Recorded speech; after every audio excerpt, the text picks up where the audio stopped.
ही बनाओ, फिर क्या दिक्कत है।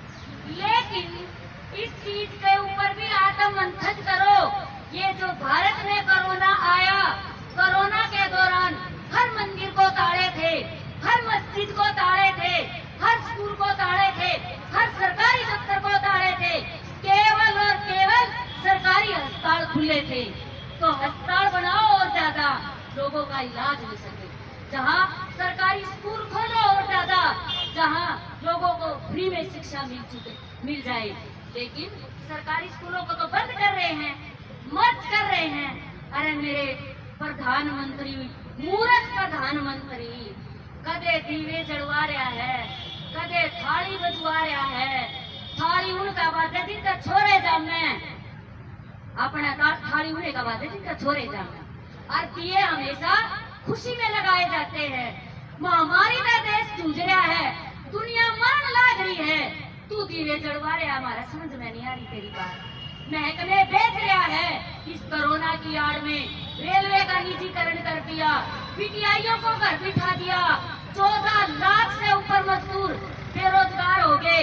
ये देसी घी के दिए मैं देसी घी को रोटी चोपड़े में भी को नहीं हाँ दिए क्यों कर जलाऊं तो एक जना ना 5-5 टीके दिए जलाने।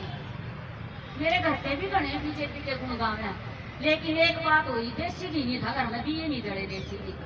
मैं बोली महाराम कर थोड़ा कदे नहीं देसी घी, इसलिए नहीं हो हम ये फालतू के फंडा में जो ये पंगे कर रहे हो, या जवान निकम्मे काम में कह रही हूँ।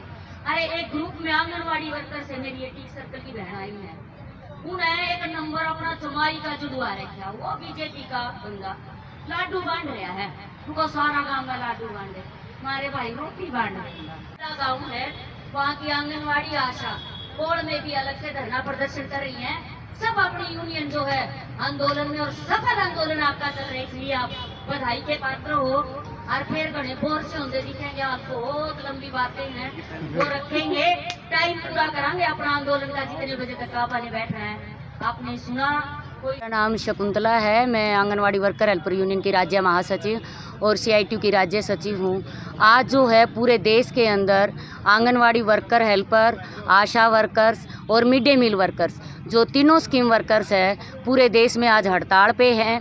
और हड़ताल पे जो हमारा जाने का कारण है कि स्कीम वर्करों को सरकार जो है बजट में कटौती कर रही है लगातार, और आंगनवाड़ी के अंदर भी सरकार जो है प्री नर्सरी क्लास को शुरू कर रही है और स्मार्ट लर्निंग स्कूल का नाम देके BA MA JBT NTT teachers anganwadi workers को जो है उसमें तब्दील कर रही है। हम ये कह रहे हैं कि अगर सरकार ऐसा कर रही है तो हम इसका स्वागत करते हैं, लेकिन हमारी मांग ये है कि हमारी उन आंगनवाड़ी वर्कर्स हेल्पर्स को जो है टीचर के रूप में ज्वाइनिंग दी जाए और उनको टीचर के समान ही तनख्वाह दी जाए।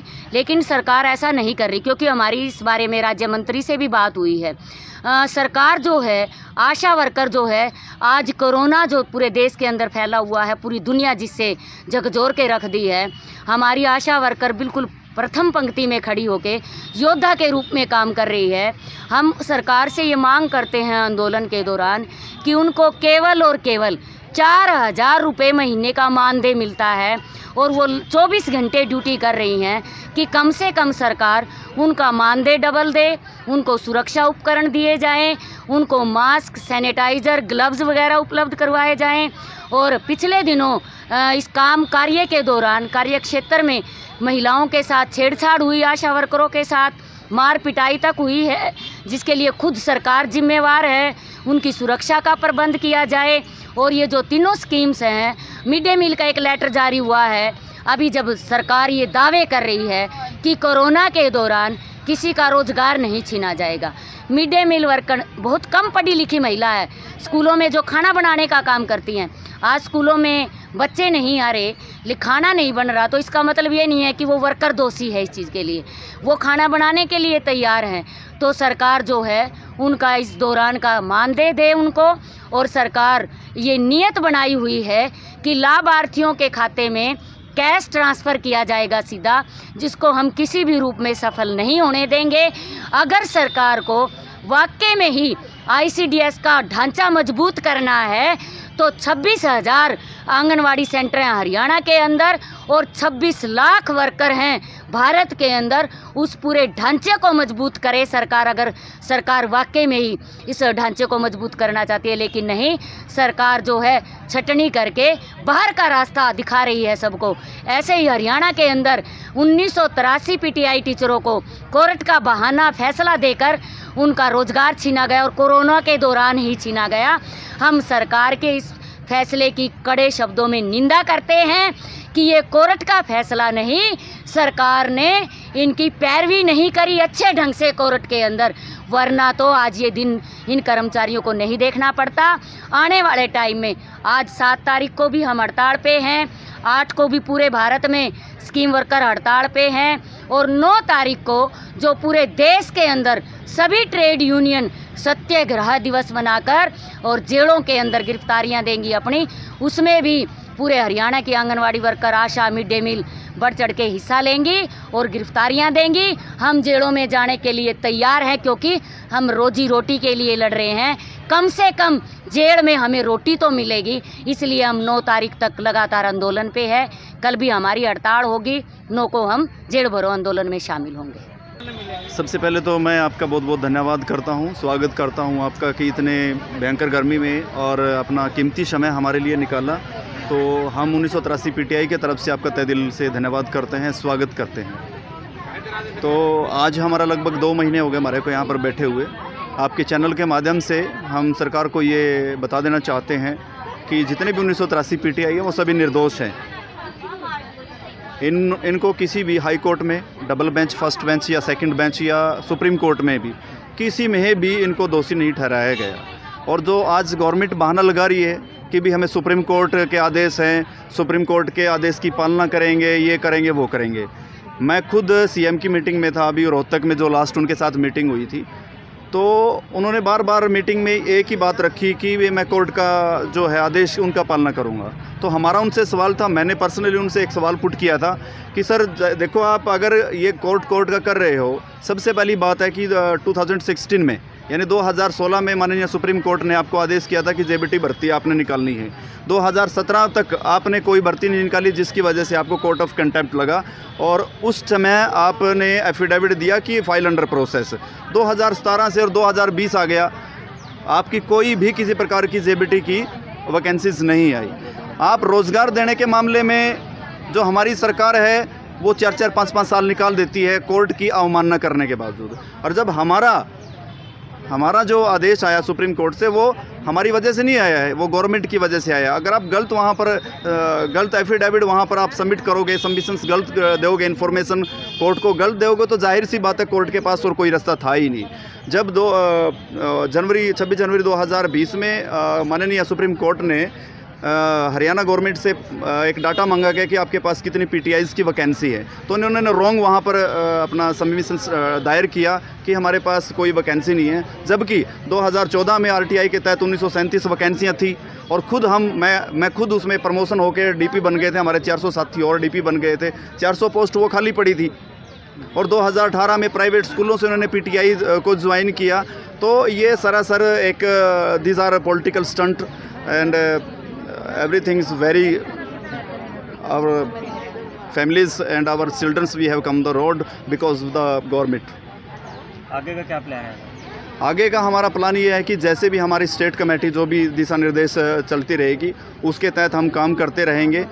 और जो सबसे बड़ी बात है, कोर्ट आज जो सरकार है वो भी बैकफुट पे है, क्योंकि सरकार ने ये था कि भी ये एक छोटा सा फैसला है, उनके लिए एक छोटा सा फैसला था। इन्होंने एक मंथ के अंदर ही हमारे अगेंस्ट एडवर्टाइजमेंट निकाल दी, हमारे को रिलीव कर दिया, जबकि कोर्ट का ऐसा आदेश थोड़ी था कि इनको रिलीव कर दो आप। ये these are political stunt only, और उसका जो खामियाजा है वो आज भुगतना पड़ेगा। आज हम 2 महीने से रोड पे बैठे हैं, पूरा समाज, पूरी सोसाइटीज़, पूरे जितनी खाप पंचायतें हैं, सामाजिक संगठन है, जितने कर्मचारी संगठन है, इवन हमने सबको ये दर्शा दिया कि वी आर नॉट फॉल्ट, हमारा इसमें कोई फॉल्ट नहीं है। This fault only selection process during at the time. कुछ पीटीआई टीचरों का कहना है कि बड़ौदा उपचुनाव में भी खामियाजा भुगतना पड़ेगा। देखिए, बड़ौदा चुनाव अभी बहुत दूर है और हमारे पास इतना समय नहीं है। अब हमारे को 2 महीने हो गए, हमारे बहुत से साथी हैं, बहुत से क्या 1983 पीटीआई की बात ही बताऊंगा आपको कि सभी ने बड़े बड़े अच्छे लोन ले रखे हैं, हाउस लोन ले रखे हैं 30-30 लाख की, उनकी EMI चल रही है, बच्चों की एजुकेशन है। सभी के बच्चे आज हायर एजुकेशन ले रहे हैं। कोई MSc में है बच्चा, कोई PhD भी कर रहा है। हमारे ऐसे भी साथी हैं जो MBBS वगैरह में हमारे बच्चे पढ़ रहे हैं। तो उनका जो खर्चा है, एक्सपेंसेस है, वो कहाँ से पे करेंगे? सरकार को सोचना चाहिए था इसके बारे में भी। मैसेज देना चाहते हैं कि या तो हमारे बारे में जल्दी विचार विमर्श करें, अदरवाइज़ इसका खामियाजा आपको हर एंगल पे, हर स्टेप पे आपको भुगतना है। मैं अर्बन आशा के तौर पे यहाँ पे कार्य करती हूँ। हमारा ये प्रदर्शन है, ये सरकार के अगेंस्ट है, क्योंकि उन्होंने जो हमारा 50% था वो काट दिया गया है। जो 8 एक्टिविटी का पैसा था वो भी काट दिया है। जो हमसे 24 घंटे काम लिया जा रहा है, जिसके लिए हमें कोई मानदेय नहीं दिया जा रहा, ठीक है। और जो भी हमारा इंसेंटिव बन रहा है, जो हमारी सरकार ने हमारे लिए घोषणाएं की थी, उनको लागू नहीं किया गया है। कुछ जगह पे हमारे साथ बहुत ही दुर्व्यवहार किया गया। इस कोविड-19 में हमने 24 घंटे अपना पूरा सहयोग देके सरकार के साथ काम किया है, लेकिन उसके बदले में हमें कोई मानदेय नहीं दिया गया, कोई हमें प्रोटेक्शन नहीं दी गई है। इसके लिए ना ही गवर्नमेंट ने कुछ भी सिक्योरिटी के तौर पे हमें कोई भी फैसिलिटी प्रोवाइड करवाई गई है। सिर्फ एक मास्क और सैनिटाइज़र से कुछ नहीं होता, ठीक है। गवर्नमेंट क्या कर रही है, काम ले रही है 24 घंटे, लेकिन पेमेंट कुछ भी नहीं कर रही है। जो हमारा इंसेंटिव बनता था वो भी काट दिया गया है। जो हमारा फिक्स इंसेंटिव था वो भी काम के बेस पे लागू कर दिया कि जो 2000 तक का काम करेगा उसी को मिलेगा, अदरवाइज़ वो भी नहीं मिलेगा। तो मतलब 24 घंटे काम लेने के बाद भी अगर गवर्नमेंट किसी को 2000 रुपये भी नहीं पे कर रही है, तो थू ऐसी सरकार पे तो ये कुछ भी नहीं, मतलब क्या दे रही है आशा वर्कर को? कुछ भी नहीं दे रही है। अब इन्होंने बोला है कि जो एजुकेटेड हैं उनको रखो, और जो बैक में चले गए हैं उनके लिए कुछ भी फैसिलिटी नहीं है, ठीक है।